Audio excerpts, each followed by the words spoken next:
घाटनांद्रेत पारायण सोहळ्याची जय्यत तयारी पूर्ण, आजपासून प्रारंभ।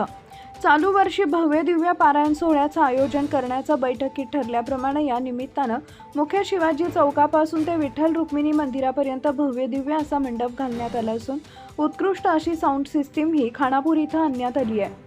त्याचबरोबर विठ्ठल रुक्मिणी मंदिर, ग्रामदैवत गंगल महाल मंदिर, मारुती मंदिर व शिवतीर्थावरील छत्रपती शिवाजी महाराजांचा पुतळा परिसरास आकर्षक अशी विद्युत रोषणाई करण्यात आली आहे। आज गुरुवार दिनांक 19 मार्च रोजी सकाळी 9 वाजता प्रतिमा, वीणा व ज्ञानेश्वरी ग्रंथांचं मान्यवरांच्या हस्ते पूजन करून पारायणास विधिवत सुरुवात होणार आहे। 19 मार्च ते 25 मार्चपर्यंत चालणाऱ्या या पारायण सोहळ्यास महाराष्ट्रातील अनेक नामांकित महाराजांची प्रवचन व कीर्तन सेवा घडणार आहे। सदर पारायण सोहळ्याचे हे 43वे वर्ष आहे। तरी सदर सोहळ्यास वर्गणी रूपी मदत करायची असल्यास विकास शिंदे, मोबाईल नंबर 98 81 73 92 72 यांच्याशी संपर्क करण्याचं आवाहन संयोजकांच्या वतीनं करण्यात आले आहे।